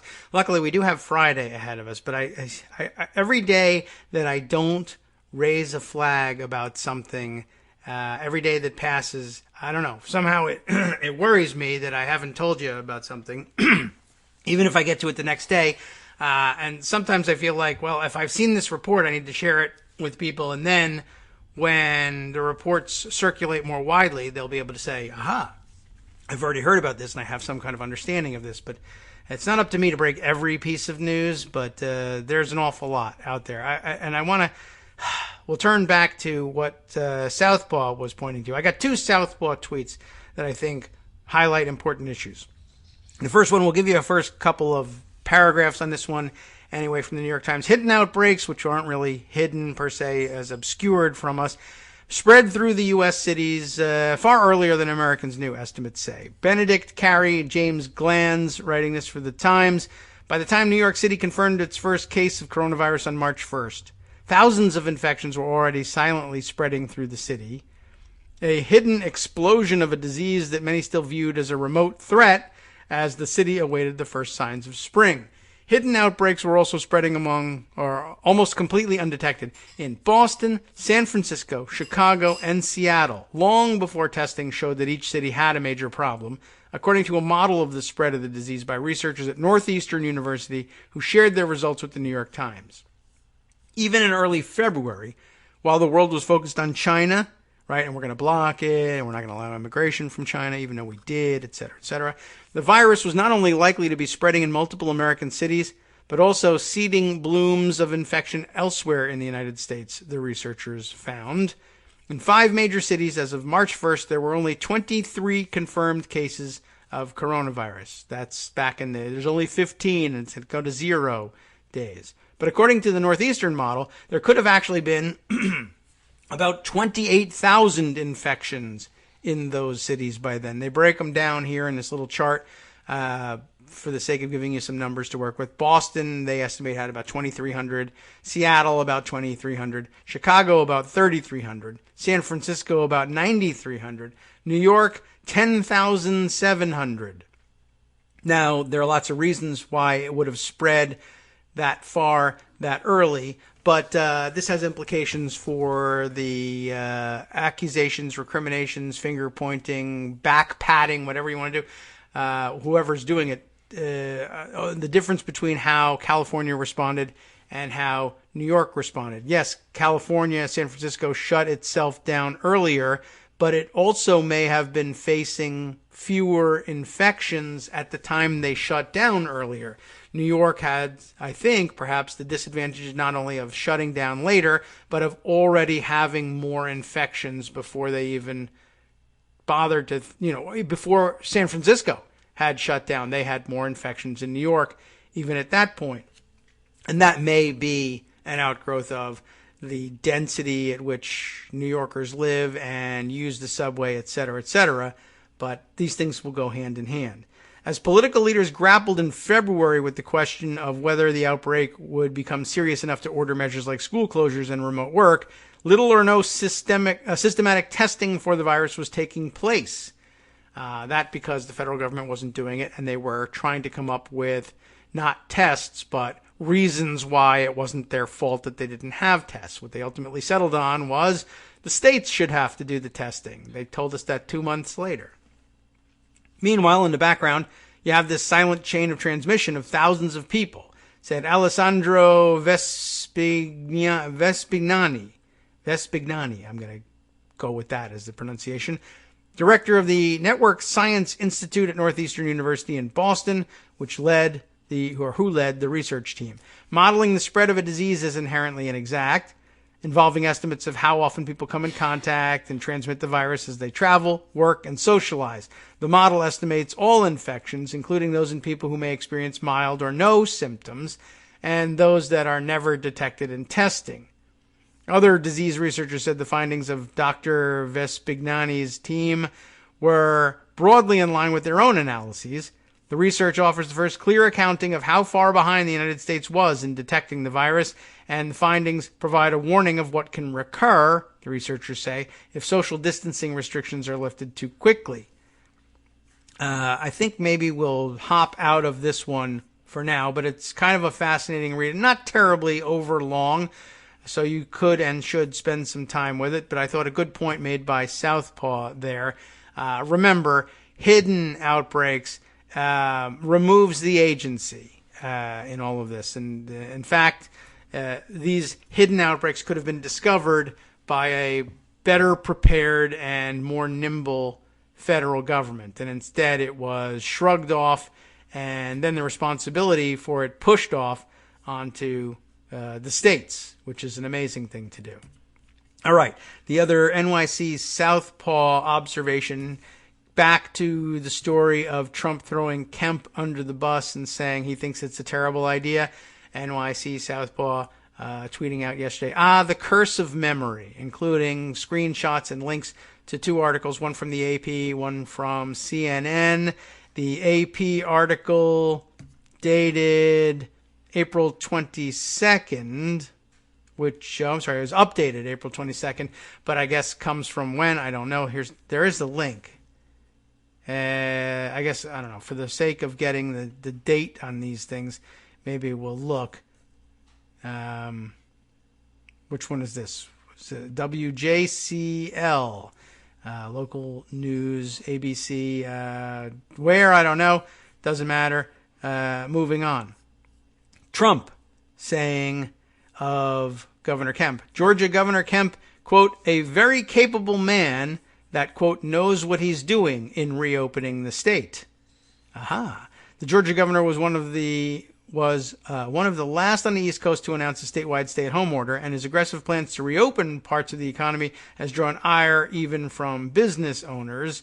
But apparently the previous to yesterday's announcement that he thought it was a terrible idea and that Trump belonged under the bus, the president said he knows what he's doing.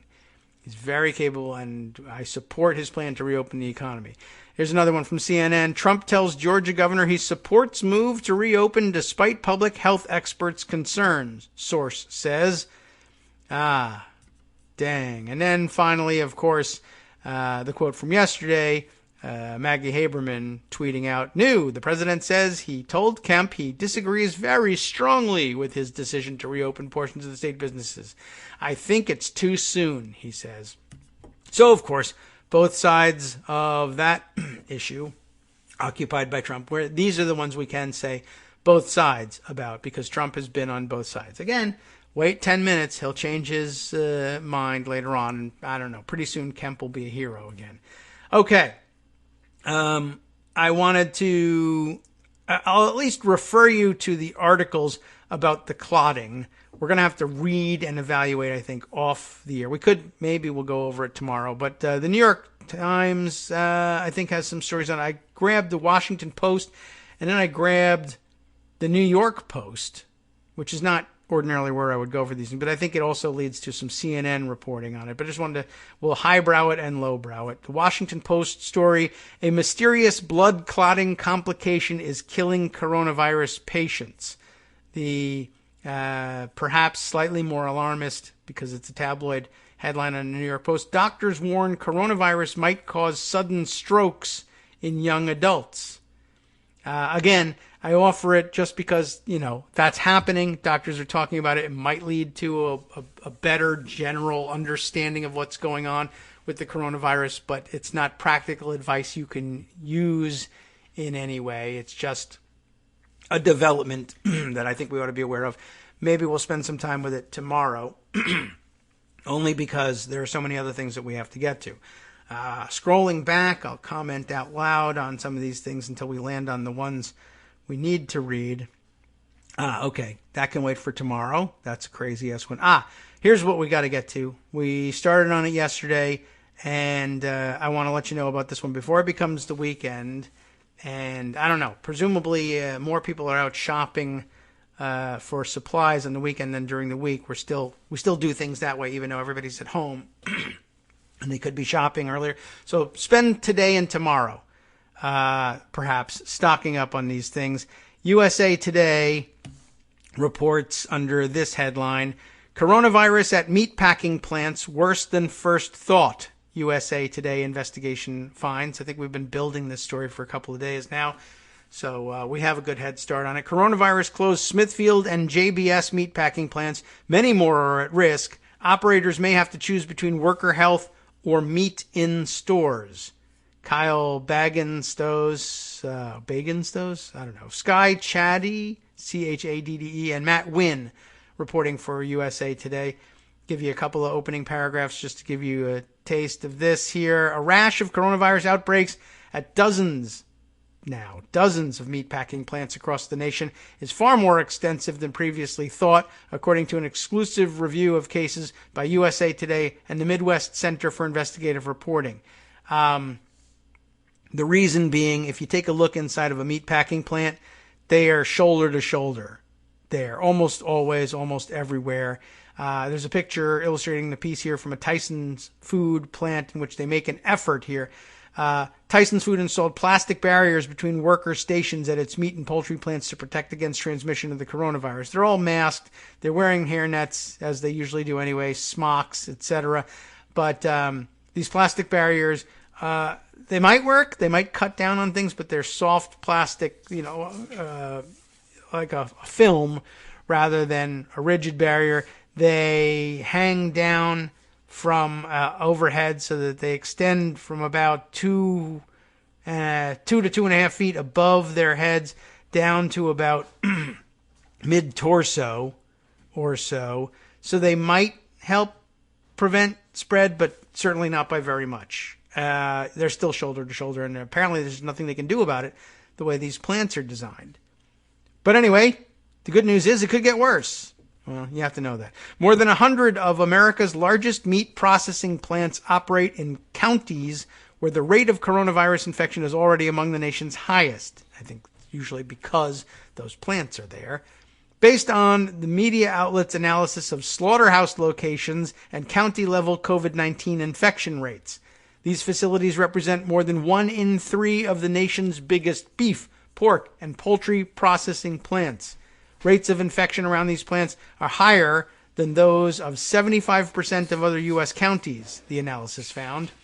And while experts say the industry has thus far maintained sufficient production despite infections in at least 2,200 workers at 48 plants, there are fears that the number of cases could continue to rise and that meatpacking plants will become the next disaster zones.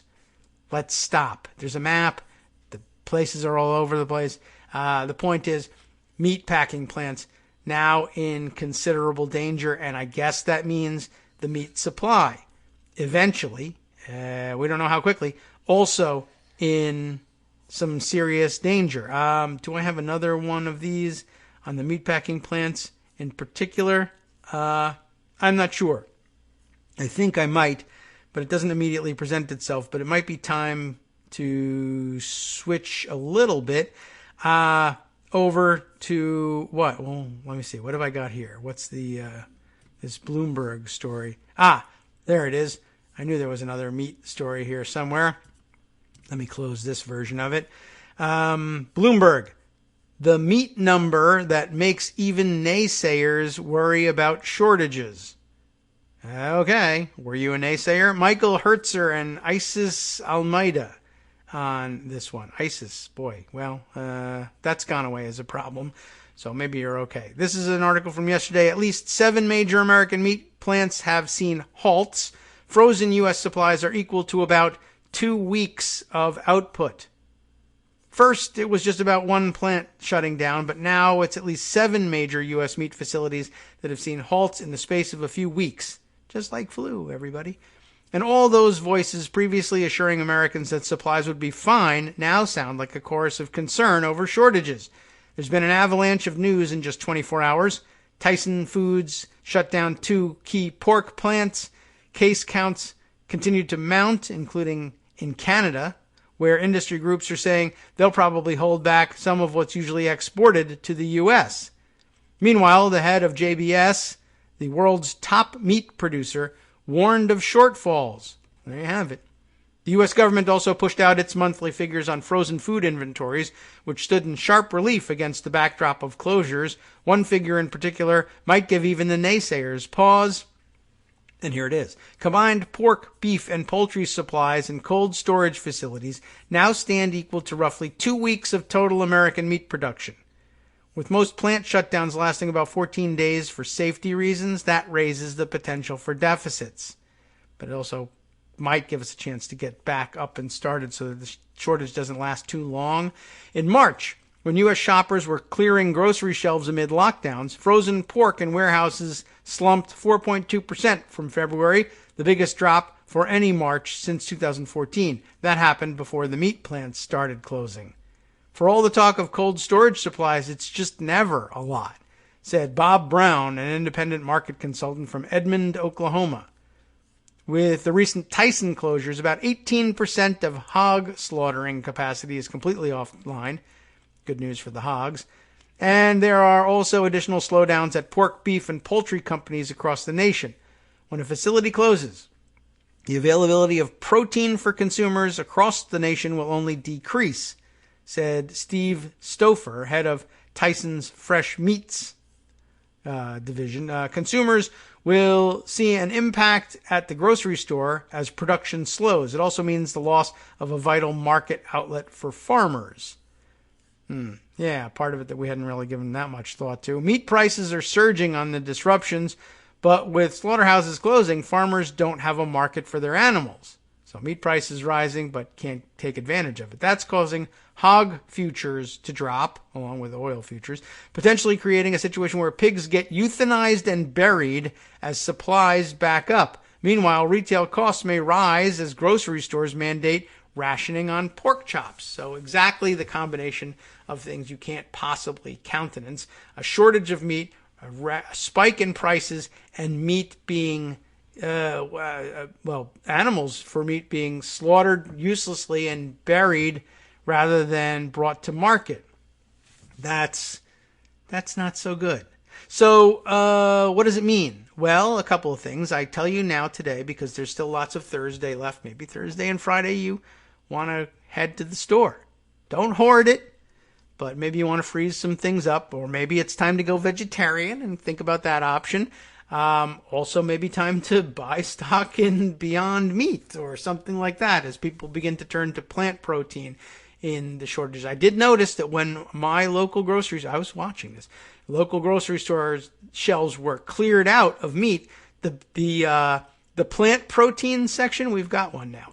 that was still full up. People were not turning to the plant options. And I guess and I kind of think they're all right. I think they taste okay. I think everybody else in the family thinks they're kind of gross. But I suppose, if you've got a shortage of protein, that might be a different story. But I don't know if they're going to allow me to stock up on plant protein. But anyway, point is, if you can tolerate it, maybe that's the thing to do. If you've got disposable income, maybe that's the thing to do. I've watched the stock price on Beyond Meat. Of course, it crashed with everything else. Like everything else, it's beginning to creep back up. But I don't know. I talk about it like as if I had this big pile of disposable income. Anyway, that's out there. So as far as news you can use today, maybe time to head to the store. Last bit of news you can use, let's talk about whether or not you're going to be able to head to the store. I guess you can in Georgia for the time being, and you can go bowling while you're at it.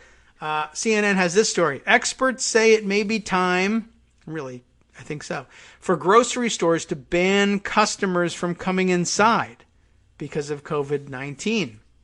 There's a couple of stories that I've had in pocket, and I don't think we've read them, but hopefully we've made mention of the fact that, grocery store workers are falling ill and in some cases dying from the coronavirus around the country.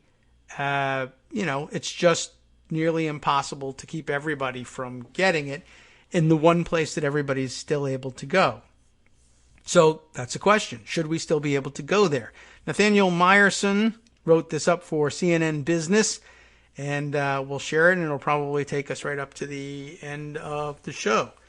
Dozens of grocery store workers have died from the coronavirus despite masks, temperature checks, and capacity restrictions to keep them safe. So far, supermarkets have resisted the most draconian policy, banning customers from coming inside. Of course, things you can actually manage that now in a way that we couldn't have a few years ago with curbside delivery, home delivery, Instacart, the stores offering their own services, curbside pickup, etc. Ironically, about a year, well, even more, maybe 2 years ago, our local giant grocery store started a curbside pickup thing that I always meant to use, and I could never understand why I wouldn't force myself to place an order beforehand so that it was all shopped out and waiting for me in refrigerated units outside. And if you pull up to the curb at the appointed time, they'll simply take it out of the refrigerated thing and stick it in your car, and you go, and you don't waste any time in the supermarket. And it just wasn't popular. Nobody was doing it. I think my problem with it is if I'm going to the store, I'm probably buying some fresh produce and fresh fruit, and I like to pick that out myself because I don't trust anybody else to pick good ones necessarily. And so I never did it. And also, usually it's a spur of the moment thing. God, I know I need to go to the store, but when am I going to do it? And I don't plan ahead and order things. And anyway, it wasn't very popular, and I ended up tearing out all of those lockers and everything. And now they're going to have to put them all back again, which, whatever. Bad news for them, but not the worst of their problems, I'm sure. So, dozens of store workers have died, and maybe it's time to stop people from going inside. My local store now has a sign on the front that says masks are required to shop there, except they don't enforce it. So lots of people go in without masks, and I don't know whether they're ever counting anybody going in. Maybe at rush times they're monitoring that. However, some worker experts, union leaders, and small grocery store owners believe it has become too dangerous to let customers browse aisles coming into close range with workers. Grocery stores are still flooded with customers, and experts say it's time for large chains to go dark to the public and convert to curbside pickup and home delivery for food and other essential goods.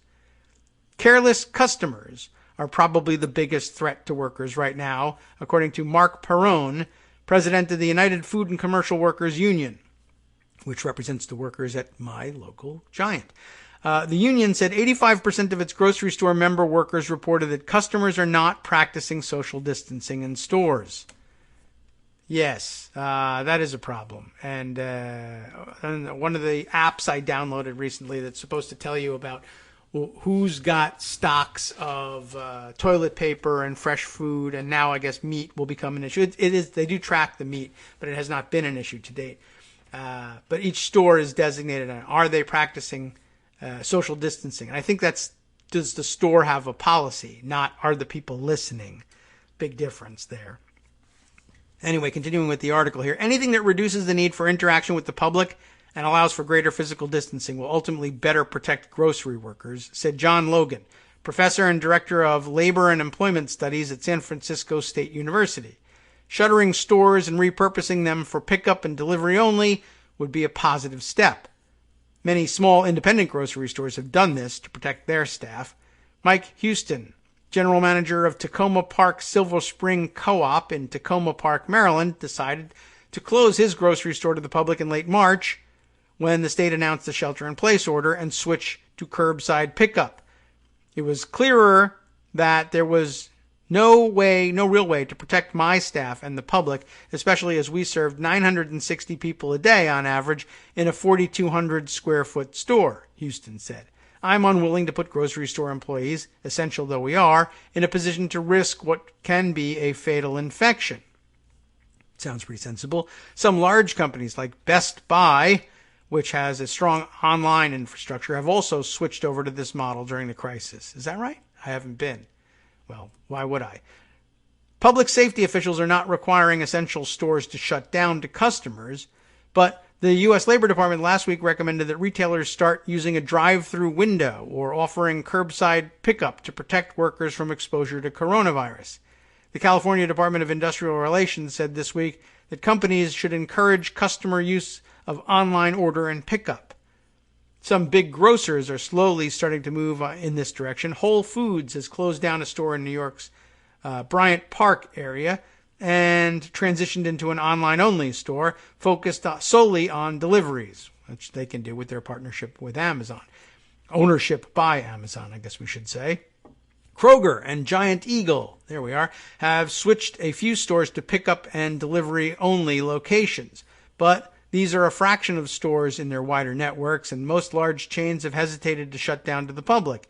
Instead, they are implementing more limited policies like taking workers' temperatures and restricting the number of customers inside stores at a time.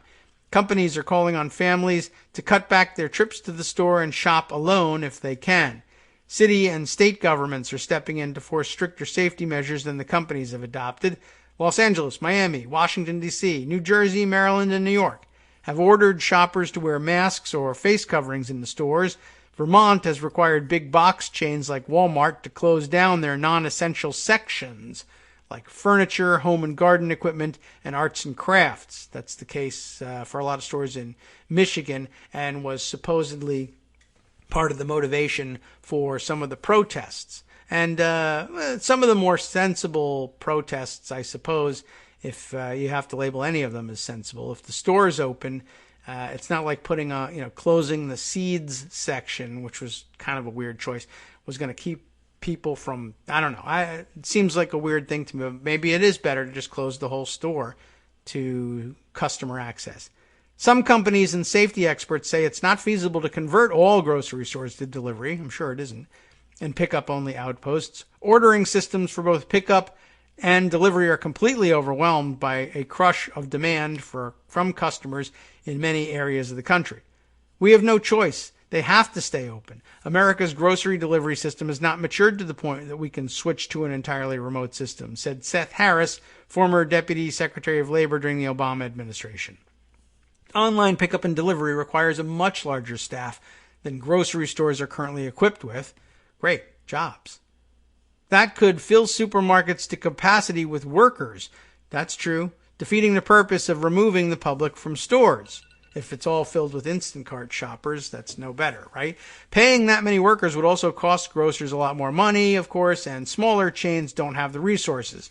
They have already hired more workers during the pandemic to meet demand, and they're raising pay for existing employees, that's nice, to convince them to stay on the job. Grocers operate on razor-thin margins, maybe. And for many, the recent increase in sales because of the coronavirus has been wiped out by the increases they've needed to make in payroll. I think that's one of the major reasons chains are reluctant to do the switch, said Logan from San Francisco University, right? Okay. A Trader Joe's representative said that while we understand that during this time, the customers would appreciate a delivery or pickup service, the grocers' systems are not set up in a way that would allow us to be able to offer these services and at the same time maintain our commitment to offering value to our customers. Switching to online pickup and delivery may also burden low-income customers who can't afford fees that often come with these orders, customers without internet access, and food stamp recipients. I wonder if we can, well, this government won't, but I wonder if we could either bump up payments and explicitly make it possible to pay those fees with the electronic benefits, but I don't know whether we're going to get agreement on that one. Most food stamp recipients are ineligible to use their assistance to purchase groceries online, although the Department of Agriculture has doubled the number of states that allow food recipients to order online in the past few weeks. That's probably all we're going to have time to get through, even though we probably could really push it here. But that would leave us without a chance to tell you what's coming up on the West Coast Cookbook and Speakeasy. I think you got the idea of the article in the last few minutes of the show. What's coming up next? What has Justice got for you? Well, let's see. Look, we are playing Russian roulette with our food system for putting profits ahead of people as our food plants, factories, and farms are becoming the next coronavirus hotspots. See, he knows as well as us. And, there's going to be more to talk about on that subject and more, including the cruelty and disgustingness of Moscow Mitch McConnell. From Daily Kos Radio on netrootsradio.com. You have been listening to the Kagro in the Morning Show with David Waldman. Hey, look at this. You want to escape from the coronavirus? One of the few nations in the world that has reported no cases of the new coronavirus is Turkmenistan. So just vacation in beautiful Turkmenistan, but they insist its official data is true, and apparently not everybody believes it, but they say they're not hiding anything. Open and transparent in Turkmenistan.